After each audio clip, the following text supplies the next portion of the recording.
Crimson. And this is Swan. And we'd love to know what you think of the stories. Even if it's bad. So leave us a comment. Or give us a thumbs up. Thank you.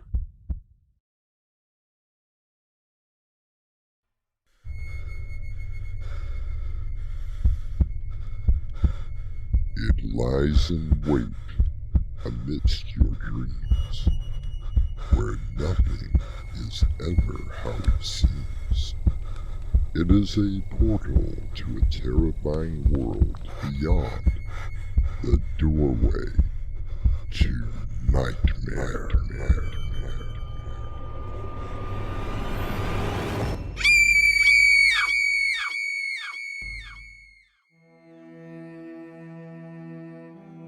Come in. Welcome. I'm your host, Artemis Black. Revenge is a rather common thought among people. I believe that we have all planned a delicious revenge against someone who has wronged us, whether the offense was true or not. It could be some momentary thought that dissipates as quickly as it came. In some cases, revenge is carefully thought out, planned, and eventually executed.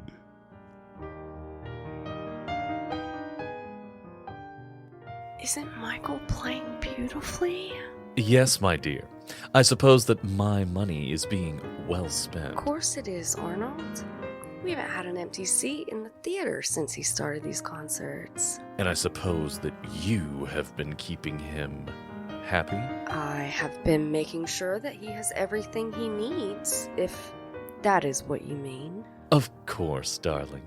We must make sure that Michael Mason is happy. Our mystery drama, The Hands of Mason, was written especially for Doorway to Nightmare by Winslow Swan and edited by Crimson McKenzie. Our stars include Mick Davis, Raven Adams, Crimson McKenzie, and Carter Sheriff. I'll be back shortly with Act 1.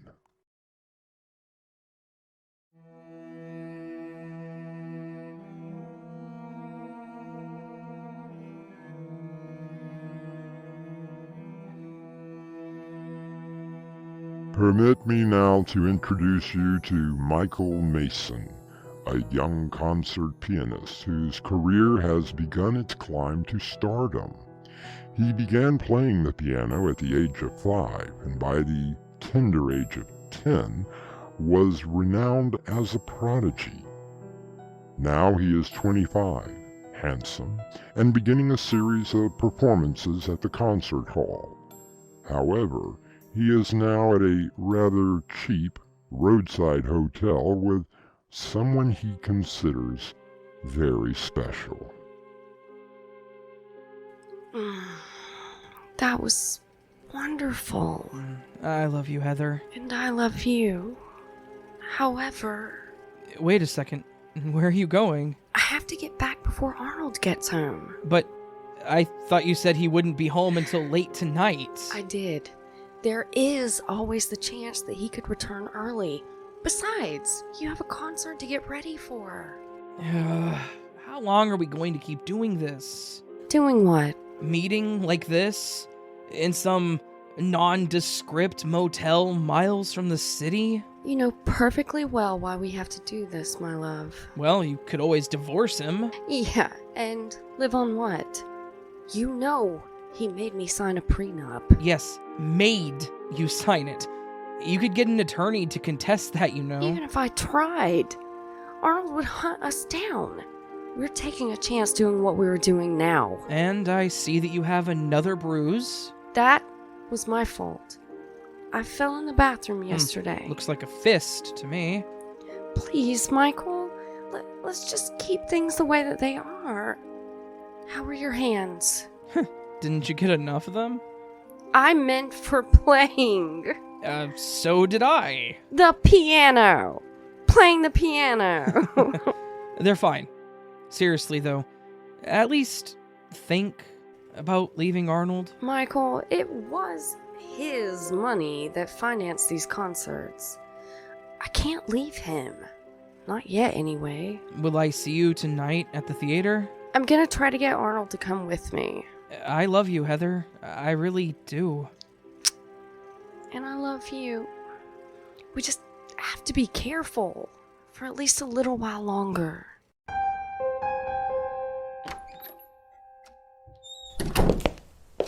You're late. I'm sorry, Mr. Richards, but traffic was a bear. Then you should have left earlier. Never mind. Sit down and tell me what you have. As you suggested, I began following your wife about a month ago because you were convinced that she was seeing someone. Yes, get on with it. You weren't exactly sure who she was seeing. You had a few suspects in mind, 4 to be exact. To save a little time, I've labeled each person parties A, B, C, and D. All right, can we hurry this along? Yes, sir. Now parties A and B, Mrs. Richards knew before, but had no contact with since marrying you. Party D, she has seen a few times, but those meetings appeared to be accidental. Possibly, but let's not rule him out just yet. Well, you may change your mind. Party C, the piano player, Mrs. Richards met while she was an actress in the Broadway stage play. He was a part of the orchestra about 3 years ago. According to my sources, they spent a lot of time together. Yes, I met her after that play closed. We married about 6 months later. I understand that she told you she didn't know him. Well, that was definitely a lie. I followed her last week to a small motel where she met this young man. Would you like to see the pictures? That won't be necessary. Yes, Michael Mason. If you want me to keep on the job, I will. No, it's time for more decisive action. I don't understand. You're not supposed to. For now, you can collect your fee from my secretary and then forget the whole case. Very good, Mr. Richards. I'll forget the whole thing. I'm very good at that.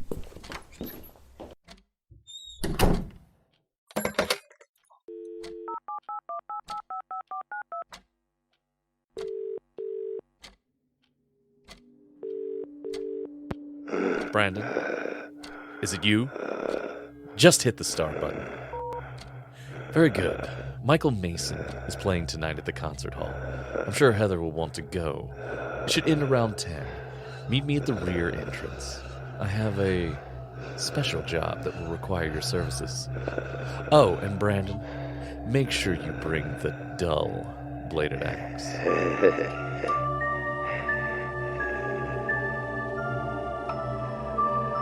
Someone once said that if a man steals your wife, the best revenge is to let him keep her. However, Arnold Richards has something more sinister in mind.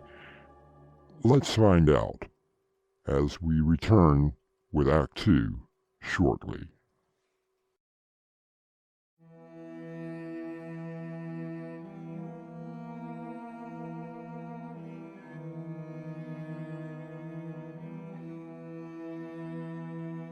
Film director Alfred Hitchcock once said that revenge is sweet and non-fattening. However, revenge can also have dire consequences. I'm so happy that you decided to come tonight, Arnold. Isn't Michael wonderful? Yes, he plays very well. I can't thank you enough for financing these concerts. Look, not an empty seat in the house. Who knew that there were this many fans of classical music? The arts have always drawn an eclectic crowd, Arnold.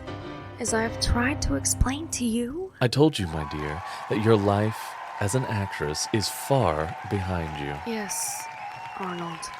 You told me. Where are you going? I'm a little tired this evening, Arnold. I'm going home. Are you coming? I'll be there in a little while. I have something important to do. I noticed Brandon by the car. Whose head are you going to bash in tonight? Nothing as dramatic as that. No, I just have to make a few cuts in the budget.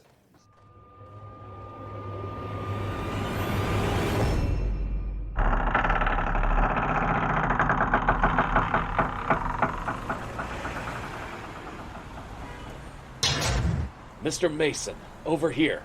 Mr. Richards? A very nice concert, Mr. Mason. Oh, I didn't even know that you were there. Yes, Heather insisted. Well, I'm glad that you and Ms. Richards were able to make it. She seems very fond of you. Well, if it wasn't for Heather and, of course, your generosity, well, these concerts would have never have happened. I understand that your agent is planning a tour for you. Is that right? It is very much in the planning stages, yes. I suppose that you would want my wife to help with the planning. Well, it would be nice, but I think it would be an imposition. I barely know her. You seem to know her well enough. You called her by her first name. Did I? Yes, you did. Have you met my driver, Brandon? Mr. Richards. I'm sure that you want to get home. It's getting late. Oh, no. I insist that you meet Brandon. Hey, what is this? You and Heather have been discovered. There is something that you should have been told about me. I'm surprised Heather didn't tell you. What is mine to keep. At any cost. Get off of me!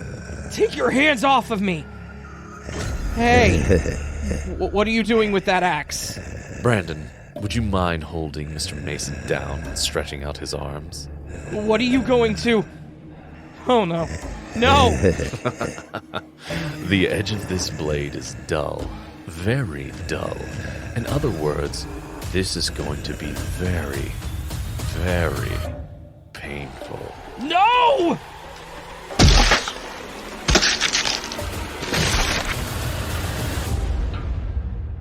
Good morning, darling. How did you sleep? Oh, Arnold! Arnold, how could you? What are you talking about? You know damn well what I'm talking about. I'm completely in the dark, darling. You killed him! Whom did I kill? Michael! You killed him! It's in the papers this morning. His body was found outside the theater. And it specifically named me as the murderer? Of course not. But I know it was you. But you didn't just kill him. You cut off his hands.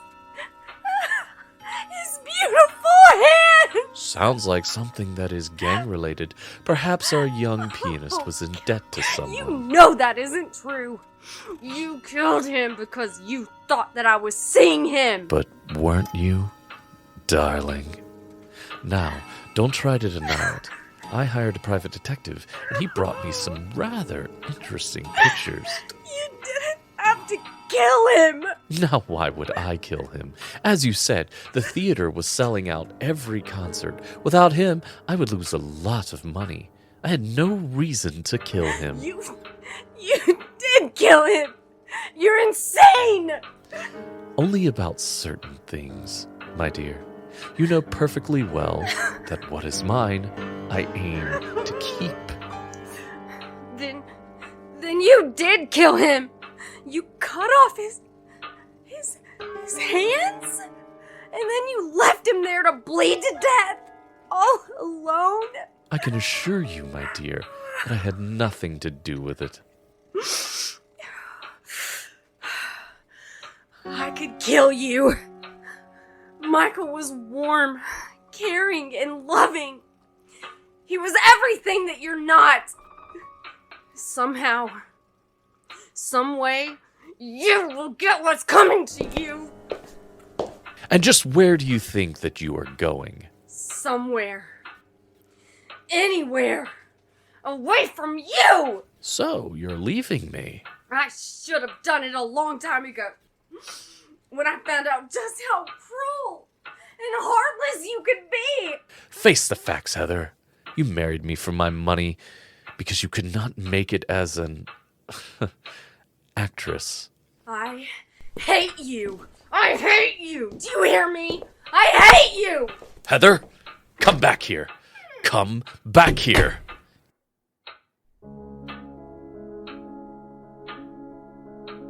What's that? I must have left the radio on. No matter. It's a rather nice piece of music, and it sounds so familiar. And so, Heather, you have left me. You will find it very hard to get along in this world penniless. That's funny. It wasn't the radio. Oh, wait. Perhaps I had it on a timer and it finally shut itself off.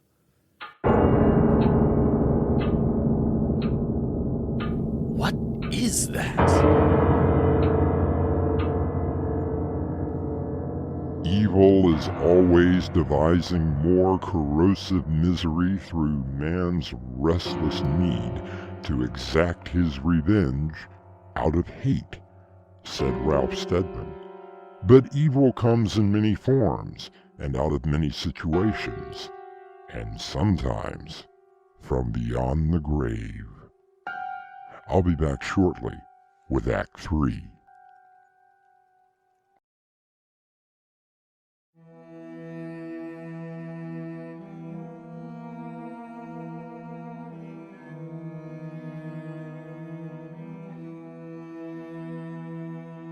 Arnold Richards finds himself alone since his wife, Heather, has left him. Even with murder on his hands, he still plots a revenge against Heather. A lovely theater. It really is.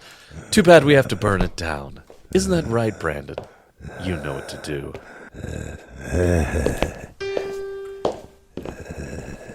And such a fine piano. It's a shame it also has to perish in the fire. At least I'll recoup my losses through the insurance. Oh! What was that? Brandon, are you okay? My God! Brandon!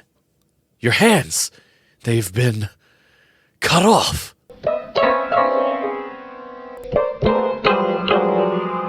No, it can't be. That light almost hit me. I've got to get out of here.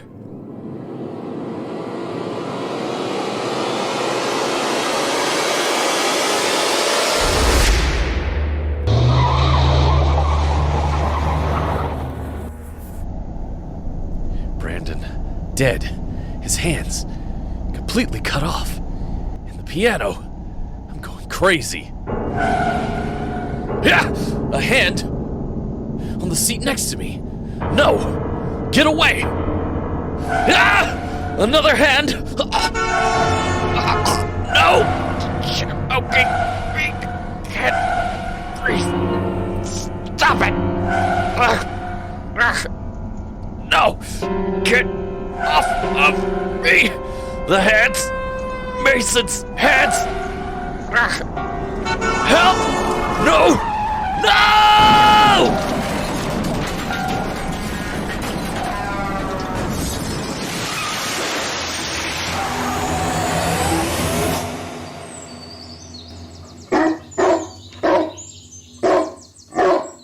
Oh, thank you, Boodle. Give it to me.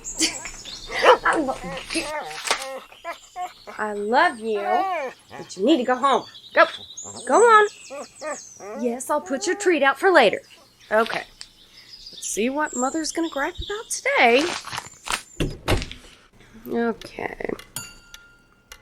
What? Police are baffled at the accident scene that caused the death of Arnold Richards, prominent businessman.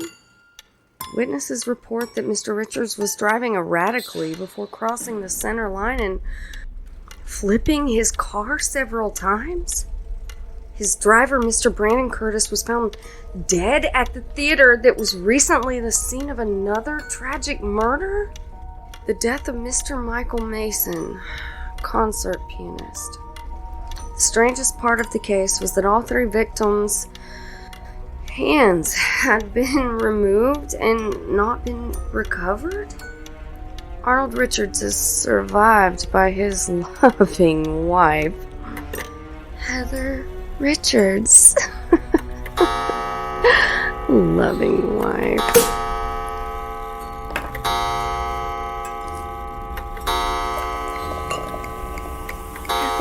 adventures.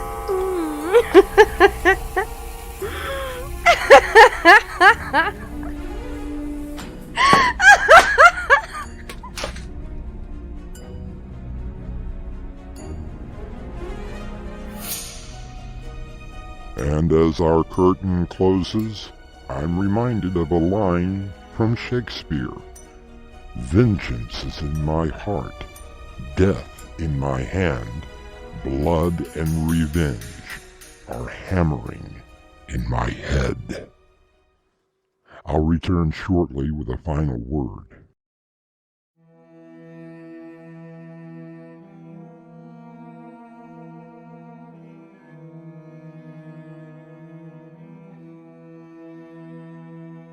Someone once said that if you seek revenge, dig 2 graves, one for yourself. I believe what Frank Sinatra once said, the best revenge is massive success. Our cast included Mick Davis, Raven Adams, Crimson McKenzie, and Carter Sheriff. The story was edited by Crimson McKenzie, and the production was directed by Winslow Swan. And now, a preview of our next tale. It is intolerable. I am nothing more than a morning cereal. But, Master, you are the Prince of Darkness. You are the ruler of the underworld. And now everyone only laughs at me. Laughs at me. I have been maligned for far too long. It is time for the public to be truly scared. This is your host, Artemis Black, inviting you to return with us through the doorway to nightmare for another adventure into the world of your terrifying imagination. Until next time, slumber peacefully. Epilogue. The butler did it.